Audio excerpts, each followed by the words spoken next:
여호와라고는 이 말에는 큰 두 가지의 뜻이 있는데, 하나는 나는 스스로 있는 절대자다, 그런 뜻이 되어지고, 또 하나는 하나님의 백성과 언약을 맺으시고 하나님은 그 언약을 반드시 이루으시는 불변의 하나님이시다, 이런 뜻이 여호와라는 이름 안에 있습니다. 하나님은 사람을 만드시고 바로 언약하십니다. 그 아름다운 에덴 동산에서 행복하게 살 수 있는 비결을 말씀해 주십니다. 선악을 알게 하는 나무의 실과를 따먹지 말아라, 그러면 영원히 행복하게 살 수 있다.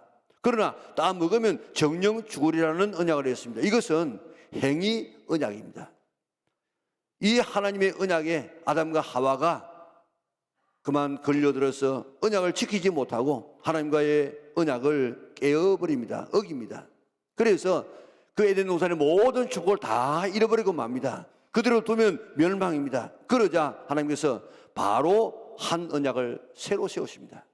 창세기 3장 15절에 보니까 여자의 후손으로 보내서, 여자의 후손은 누굽니까? 우리는 전부 남자의 후손이에요. 여자의 후손은 바로 예수님밖에 없습니다. 동정녀의 탄생 예수님밖에 없습니다. 여자의 후손으로 메시아를 보내서 사탄을 멸하고 인류를 구원하실 것이다, 그렇게 언약하십니다. 이것은 우리하고 일어난 것이 아니에요. 일방적으로 하나님께서 하신 언약입니다. 이것을 최초의 복음, 그리고 처음의 복음, 원복음이라, 모든 은혜의 기초가 되는 약속입니다. 아무 조건 없이 하나님이 일방적으로 메시아를 보내서 우리를 구원하시겠다, 그렇게 약속해 주었습니다. 여기서 아브라함의 언약이 나옵니다. 하나님께서 아브라함을 갈대아 우르에서 불러서 내가 너로 큰 민족을 이루고 너로 말미암아 모든 사람이 복을 받게 하리라 하는 이런 이 언약을 맺습니다. 15장에 보면 내게 자녀를 주고 그 자녀가 번성해서 민족이 되어지고 민족이 살아갈 수 있는 땅을 주겠다. 17장에 가면요, 그 17장 안에 언약이라는 말이 13번 계속해서 언약 이렇게 말씀하고 있습니다. 하나님께서 한 번 약속하시면 그 약속을 반드시 지키시는 여호와 하나님이신 줄 믿으시기를 바랍니다. 내가 반드시 너에게 복주고 복주면 너를 번성케 하며 번성케 하리라, 그렇게 약속하시더니 아브라함이 그 복을 받았지요. 두려워 말라, 내가 너와 함께 함이라. 놀라지 말라, 나는 내 하나님이 됨이니라. 내가 너를 굳세게 하리라. 참으로 너를 도와주리라. 참으로 나의 어린 오른손 너를 붙들리라. 우리에게 언약해 주었습니다. 내가 세상 끝날까지 너희와 함께 하겠다. 여인이 지거져 먹는 자식을 있겠으며 자기 태에서 난 자식을 잊겠는가? 그들은 너를 버린다고 할지라도 잊는다고 할지라도 나는 너를 잊지 않겠다. 야곱아, 네가 너와 함께 하겠다. 네가 물 가운데로 불 가운데로 지날 때 내가 너와 함께 하겠다. 기도하라. 그러면 들어주겠다. 시간 끝날까지 너희와 함께 하겠다. 하나님께서는 수없는 이런 약속들을 우리에게 지금 하고 있는데, 이 모든 하나님의 약속을 하나님의 약속이기 때문에 그대로 믿으시기를 바랍니다. 하나님이 아브라함에게 자녀를 약속했습니다. 그 자녀 속에서 메시아가 올 것이라고 약속해 주었습니다. 그런데 약속했는데 그 씨가 안 나요. 안 나. 25년 동안 약속하고 25년 동안 그 씨가 안 났으니까 얼마나 절망되었겠습니까? 아브라함이 100세가 되었을 때, 그때 사라가 90세가 되었을 그때 하나님께서는 씨를, 아들을 주었습니다. 하나님의 약속은 불가능한 것 같지만은 할머니의 몸에서 경수가 끊어져도 자녀를 태어나게 하시는 하나님이십니다. 이렇게 하나님은 한 번 약속하시면 반드시 이루시는 하나님이십니다. 아브라함이 흉년을 통해서 애굽에 내려갔습니다. 자기 아내를 누이라고 했습니다. 바로가 사라를 아내로 맞아들였습니다. 생각해 보세요. 그대로 두면 사라의 몸에서 태어날 씨로 메시아가 태어날 것이라고 이야기했는데 바로의 아내가 되면 하나님의 언약이 어떻게 되겠습니까? 그래서 하나님은 아브라함의 행위와 상관없이 바로를 병들게 하여서 사라에게 가까이 가지 못하게 해서 하나님의 약속을 하나님이 친히 이루어 가십니다. 아브라함의 어떤 선행이나 아브라함의 어떤 실수, 이것 제치고 하나님이 일방적으로 그 약속을 이루어 가십니다. 아브라함이 아비멜렉이 다스리는 땅에 들어갔습니다. 20년 전에 했던 실수를 또 합니다. 그래가지고 자기 아내를 누이라고 했습니다. 아비멜렉이 아내를 삼으려고 그를 데리고 왔습니다. 그때 하나님께서 꿈에 나타나가지고 네 살에 건드리면 네 죽는다, 그렇게 경고하시고 모든 집안 식구들을 다 성불구자로 만들었습니다. 그렇게 해서 하나님은 하나님의 언약을 지켜 나가셨습니다. 아브라함이 온전하니까, 바르게 사니까 언약을 지킨 것이 아닙니다. 아브라함이 부족했습니다. 실수 많았습니다. 하나님의 언약을 지켜 나가는 것은 아브라함하고는 상관없는 그런 이 언약을 지켜 나갔습니다. 오늘 본문 보세요. 이삭이 40세에 리브가를 아내로 맞이했습니다. 아내가 임신하지 못했습니다. 이삭의 아내가 임신하지 못하면 하나님의 약속이 어떻게 되겠습니까? 그건 깨어져요. 그런데 기도했더니 20년 만에 아기를 주었습니다. 그래서 하나님의 약속이 이어져 가는 모습을 볼 수 있습니다. 이삭도 아버지의 모습을 그대로 닮아가지고 자기 아내를 누이라고 했다가 아비멜렉의 아내를 빼앗길 뻔했는데, 그러면 하나님의 약속이 뭐가 되겠습니까? 그러나 하나님이 지켜주셔서 이삭과 리브가를 거기서 빠져나오게 해 주었습니다. 하나님께서 아브라함에게 내가 내게 자녀를 주겠다, 그 자녀가 민족이 되겠다, 그 민족이 살아갈 땅을 주겠다, 너로 말미암아 모든 사람이 다 천하 사람이 복을 받게 될 것이다. 아브라함에게 언약하시고 이삭에게 언약하시고 동일한 약속을 야곱에게 언약했습니다. 그 언약하셨습니다. 하나님의 역사는 언약의 역사인 줄 믿으시기를 바랍니다.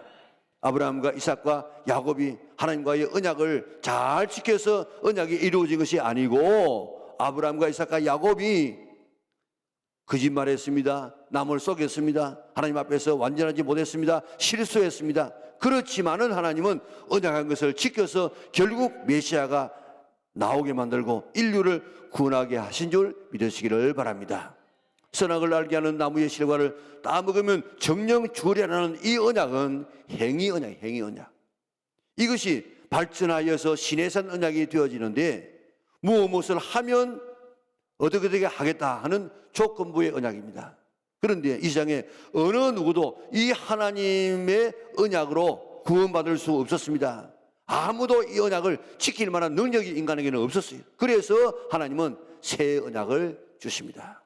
새 언약의 출발이 여자의 후손으로 인류를 구원하겠다는 것입니다. 이것은 내가 무엇을 해야 메시아를 보내시겠다는 것이 아니라 하나님이 일방적으로 언약하셔서 메시아를 보내겠다고 약속해 주었어요.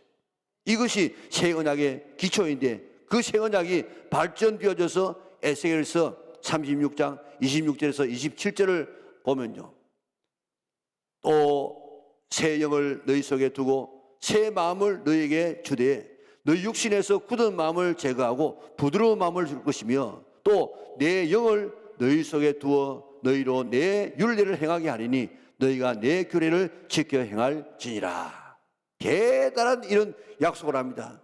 첫 언약, 행위 언약으로는 하나님과의 언약을 지킬 수가 없었기 때문에 하나님은 둘째 언약을 주었습니다. 새 영 성령님을 주어가지고 성령님의 능력으로 하나님과의 언약을 이루어 나가시겠다는 것입니다.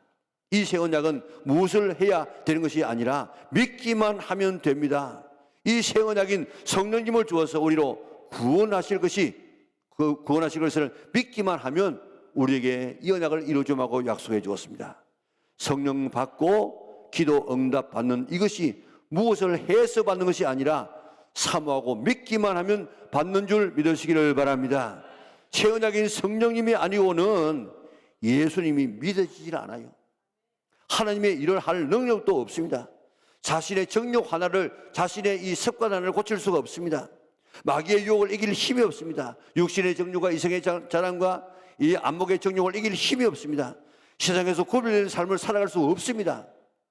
우리 습관 하나를 끊을 수 없는 것이 우리 인간입니다. 그래서 하나님이 예수님이 시장에 떠나기 바로 전날 밤에 가장 그 중요한 시간에 강조한 것이 성령 받으라는 것입니다. 부활하신 후 제일 먼저 샬롬 하는 인사를 하고 난 다음에 첫 마디가 숨을 내쉬면서 성령 받으라 그랬습니다. 성천하시기 바로 직전에 너희는 예루살렘을 떠나지 말고 내게 들은 바 아버지께서 약속하신 것을 기다리라. 요한은 물로 세례를 베풀었으나 너희는 몇 날이 못되어 성령으로 세례를 받으리라. 그리고 10일 뒤에 성령 세례를 베풀어 주었습니다. 예수님께서 오실 때 성령의 기름이 있는가 없는가 여부를 보고 있는 사람은 천국으로 데려가고 성령의 기름이 준비 안 된 사람은 버려두어서 이를 갈며 살펴온다고 이야기했습니다. 이렇게 중요한 것이 바로 새 언약입니다. 이렇게 중요한 것이 바로 성령 보내주시겠다는 약속입니다. 여러분들 지금 우리 교회 영락교회가 나는 좋다 하는 이 간증들을 한번 보세요. 그저 평소에 다 예수님 믿었어. 그런데 이 알파를 통해 가지고 정말 성령의 세례를 받고 난 다음에 그때 자기의 신앙이 지금 변하고 달라진다는 것입니다. 그렇기 때문에 우리 영락에는 모든 성도들은 이 성령에 대한 바른 견해를 깨닫고 나도 성령 세례를 받으리라. 하나님께서 우리에게 주님하고 약속해 주시기 때문에 언약하시기 때문에 반드시 주실 줄 믿고 간구해서 성령의 세례를 받는 우리 영락의 온 성도들 될 수 있기를 주님의 이름으로 축원합니다. 이번 주 토요일에도 강태호 목사님 모시고 하루 종일 성령 받아서 어떻게 하면 방언할 수 있는가, 또 하나님의 음성을 우리가 어떻게 하면 들을 수 있는가, 또 어떻게 하면 우리가 치유하고 치유받아가지고 건강한 삶을 살아갈 수 있는가, 아주 이 성령의 요긴한 것, 가장 중심되는 것 몇 가지를 뽑아가지고 3시간 동안 하지만도 우리가 기도하고 말씀 듣고 찬양하고 그래서 하루 종일 이렇게 하게 되어지면 다 방언도 받게 되어지고 다 치유도 되어지고 하나님의 음성을 듣고 하나님의 뜻을 깨닫는 놀라운 역사가 있어지게 될 것입니다. 다 여러분들 한번 참조해 보세요. 하나님께서 언약을 이루어 주실 때 아브라함과 이삭과 야곱을 완전해서 하나님의 언약을 준 것이 아니라 다 부족합니다. 그러나 하나님께서 하나님의 언약을 하나님이 이루어 가신 하나님이 새 언약을 받는 것도 마찬가지입니다. 내가 언약의 대상이 될 수 있는 비결이 내가 선해서 내가 오래 신앙생활을 해가지고 내가 높은 직분을 가지고 있으니까 하나님께서 내게 언약을 이루어주는 것이 아니고 성령을 주시는 것이 아니고 하나님께서 주시겠다고 약속하시기 때문에 내 편에서는 주시는 것을 사모해요. 사모. 그리고 믿기만 하면 언약을 우리에게 이루어 주시는 줄, 성령 주시는 줄 믿으시기를 바랍니다. 그것도 처음에 나온 사람이 훨씬 더 빨리 기도 응답도 받고 빨리 성령도 체험한다고요. 지금은 성령의 시대입니다. 우리 지난 주일이 바로 성령 강림 주일입니다. 우리 모두 새 언약을 사모해서 성령으로 신앙생활에서 다 알곡되어지고 이게 예수 믿는 재미구나. 이게 수박 그날기식으로 신앙생활하지 말고 수박의 알을 파먹는 맛을 보는 우리 영락의 온 성도들 될 수 있기를 바랍니다. 창세기 38장에는 참으로 참 희한한 회개한 그런 이 사건이 벌어지고 있는데 야곱의 4번째 아들이 유다입니다. 첫 번째 아들은 가늠하다가 탈락되어지고 두 번째, 세 번째 아들은 그저 다른 사람을 살인하다가 살인자가 되어지고 탈락되어지고 4번째 아들 유다가 지금 이제 실제적으로 장자가 되어지는데 유다에게는 아들이 3명이 있습니다. 에엘과 오난과 셀라라는 아들이 있었는데 유다가 에엘 큰아들을 장가 보낼 때에 다말이라고는 유다를 데리고 와서 결혼시킵니다. 그런데 에엘이 하나님 앞에서 아주 악한 일을 했어요. 그래서 하나님께서 그를 죽였다고 했습니다. 그러니까 이제 그 다말은 아기 없이 지금 혼자 살고 있는데 당시에 이스라엘 나라는 계대 계론이라는 제도가 있습니다. 그래서 형이 아들이 아기가 없이 시행을 떠나고 나면 그 밑에 동생이 형수와 결혼해가지고 아기를 낳아서 그 아기가 형의 아기가 되는 거예요. 그래서 그 혈통을 지켜나도록 만들었습니다. 자, 그랬는데 이제 둘째 이제 이 오난이 이제 그 형수와 결혼해가지고 이제 잠을 자는데 가만히 생각해 보니까 내가 아기를 낳아도 이는 내 아기가 아니고 형의 아기가 되겠지. 그래가지고 성에 보니까 설정에다 설정.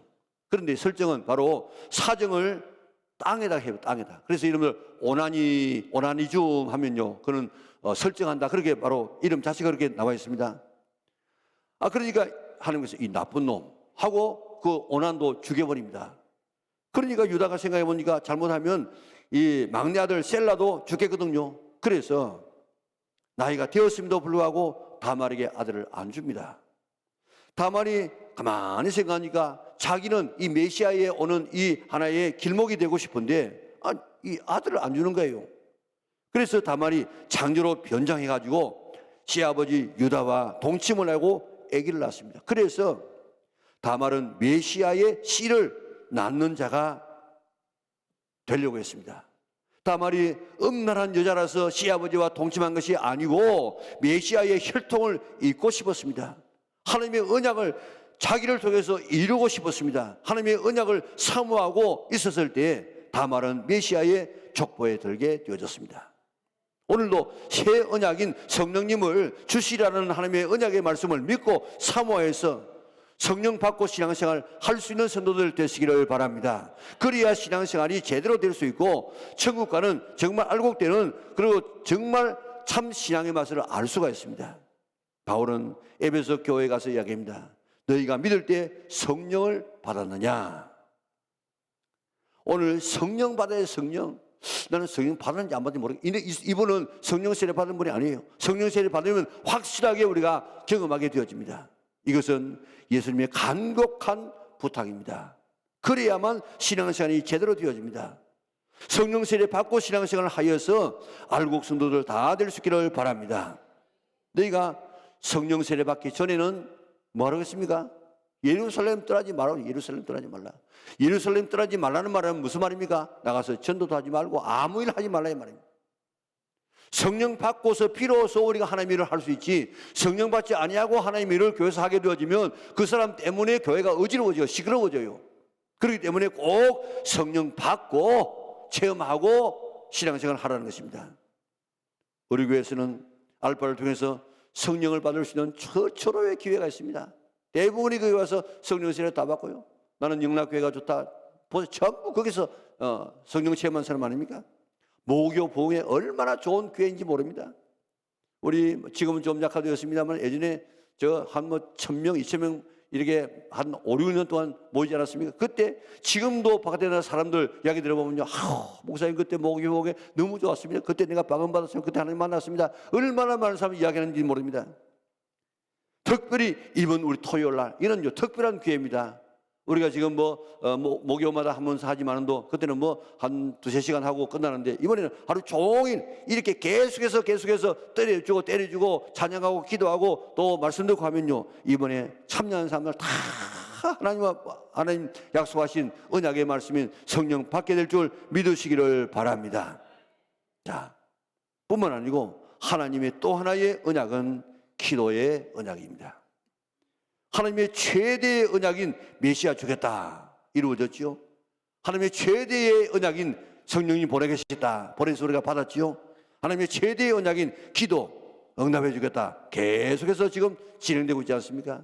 기도는 신실한 하나님의 약속입니다. 성경에 기도라는 말 자체가 394번 나옵니다. 그리고 부르짖다는 말이 203번, 243번 나옵니다. 간구, 구하다, 이래가지고 기도라는 말과 연결된 말이 한 1,000번 나오나 1,000번. 한 번의 약속도 하나님께서는 이루어주시는데 1,000번이나 기도하면 이루어준다 이렇게 약속하고 있으니까 이 약속은 확실한 약속인 줄 믿으시기를 바랍니다. 출애굽기 6장 3절에 보니까 내가 아브라함과 이삭과 야곱에게 전능의 하나님으로 나타났지만은 나의 이름을 여호와로는 그들에게 알리지 않았다. 하나님은 전능의 하나님이십니다. 모든 것을 할 수 있는 하나님이십니다. 하나님께서 아브라함의 가정에서 대접을 잘 받고 난 다음에 내년 이맘때가 되어지면 네 아내 사라에게 아들이 있으리라. 그때 사라는요 경수가 다 끊어졌어요. 그 이야기를 들었던 이 사라가 음식을 하다가 그 이야기를 듣고 하나님 참 웃기시네 하면서 피식 웃었다는 것입니다. 내가 지금 다 이 경수가 다 끊어졌는데 어떻게 아기를 낳는가? 그때 하나님께서 그 사라의 그 모습을 바라보고 왜 사라가 웃느냐? 여호와께 능치 못할 일이 있겠느냐? 기한이 차게 되어지면 내가 다시 올 텐데 그때 내년 이맘때 아기를 내가 안고 있을 것이다. 사라는 90세에 아기를 낳았습니다. 경수가 끊어졌습니다. 전능하신 하나님이기 때문에 하나님은 그런 가운데서라도 약속을 지키시는 하나님이신 줄 믿으시기를 바랍니다. 신약에 와서는 천사가 마리아에게 와서 보라 내가 잉태하여 아들을 낳을 것인데 이름을 예수라 하라고 이야기했습니다. 아이고 천사님 내가 지금 남자를 모릅니다. 남자. 그런데 내가 남자고 잠자리를 안 하는데 아기를 배울 수 있습니까? 누가복음 1장 37절에 보니까 대저 하나님의 모든 말씀은 능치 못하심이 없느니라. 하나님은 전능하셔서 할머니의 몸에서라도 아기를 낳게 하시고 처녀의 몸에서도 아기를 낳게 하시는 이런 전능하신 하나님이 내게 기도하라. 그러면 들어줌하고 약속해 주었습니다. 안 되는 것을 되게 하고 없는 것을 있게 하시는 이 하나님의 능력이 바로 기도의 능력인 줄 믿으시기를 바랍니다. 성경에 참 반전되어지는 역사들이 많지요. 그 가운데 참 멋있는 이야기 하나가 바로 아수르의 멸망입니다. 아수르는 지금 시리아를 말하고 있는데 그 당시 아수르는요 온 중동 근동 지방을 다 지배하는 대단한 그런 바빌론은 역사가 100년밖에 안 돼. 그런데 이거는 수백 년 동안 지금 내려오는 엄청난 그런 나라였는데 아수르 왕 사네립이 18만 5천 명을 끌고 유대의 나라를 쳐들어옵니다. 이러면 지금도 18만 5천 명은 대단한 인구인데 그 당시에는 인구가 그렇게 많지 않아요. 그런데 18만 5천 명은 대단한 이런 군사인데 군사를 이끌고 내려와가지고 항복하라. 항복 안 하면 너희들 다 없애버려. 똥물을 먹이고 막 별짓을 다 한다고 그렇게 협박을 합니다. 히스기야는 도저히 이길 힘이 없습니다. 그래서 그는 그 협박 편지를 들고 성전에 올라가서 펴놓고 하나님 보십시오. 저 사내립이 이렇게 합니다. 도와줄 분은 하나님밖에 없습니다. 하고 기도했더니 하룻밤에 천사 한 명이 18만 5천 명을 다 썰어버리고 겨우 사내립과 몇 명의 시단은 남아서 자기 나라에 도망갔습니다. 자기 신전에 가가지고 기도하고 있는데 뒤에서 아들 두 놈이 와가지고 그 아버지를 살해하고 도망칩니다. 그때부터 이 아수르는 점점 약화되어져 가지고 바빌론에게 망하고 말지 않습니까? 이것이 기도의 능력인 줄 믿으시기를 바랍니다. 예수님은 기도를 들어주시겠다고 약속해줘. 약속. 구하라 그러면 너에게 주실 것이요, 찾으라 그러면 찾을 것이요, 문을 두드리라 그러면 너에게 열릴 것이니 구하는 이마다 받을 것이요 찾는 이가 찾을 것이요 두드리는 이에게 열릴 것이니라. 너희가 악할지라도 좋은 것을 자식에게 줄 줄 알거든 하물며 천부께서 하늘 아버지께서 너에게 성령 주시지 않겠느냐. 지금까지는 너희가 내 이름으로 아무것도 구하지 않았으나 이제부터 구하라 그러면 너희가 얻으리니 너희 기쁨이 충만하게 될 것이다. 수도 없이 기도하면 들어주마고 약속해 주었습니다. 하나님은 아브라함과 이삭과 야곱이 부족함에도 언약을 지켜주었습니다. 우리도 완벽해야만, 오래 믿어야만, 직분이 있어야만 하나님께서 우리에게 약속을 지키시는, 언약을 지키시는 분이 아닙니다. 믿기만 하면 하나님이 언약을 지켜주마고 약속해 주었습니다. 하나님의 언약은 성령님을 보내주셔서 우리를 구원하시고 축복하시겠다는 것입니다. 하나님의 약속을 믿고 기도해서 성령 충만 받아서 예수님이 믿어지고 죄가 이겨지고 정욕을 이기고 사탄을 이기고 승리할 수 있는 우리 영락의 온 성을 참 예수 믿는 이 재미를 참 멋을 경험할 수 있기를 바랍니다. 참 믿음의 맛을 알고 신앙생활을 할 수 있기를 바랍니다. 바울이 너희가 믿을 때 성령을 받았느냐? 뭐라고 대답할 것입니까? 예, 받았습니다. 이야기할 수 있겠습니까? 정말 성령 받은 사람은, 성령 세례 받은 사람은 확실한 증거를 가지고 있습니다. 받았는지 안 받았는지 모르겠다. 그 아직 성령 세례 받은 사람 아닙니다. 오늘 이 묻는 말에 예 하고 대답할 수 있는 우리 영락의 온 성도들 될 수 있기를 바랍니다. 성령의 세례 다 받아서 성령의 인도로 신앙생활을 하는 신앙생활을 될 수 있기를 바랍니다. 우리 신앙생활은요 내 힘으로 하는 것이 하나도 없어요. 전부 성령의 능력으로, 인도로, 성령의 지도로 우리가 신앙생활을 하게 되는 것인데 이런 멋있는 아름다운 신앙생활을 할 수 있는 우리 영락의 온 성도들 될 수 있기를 주님의 이름으로 축원합니다.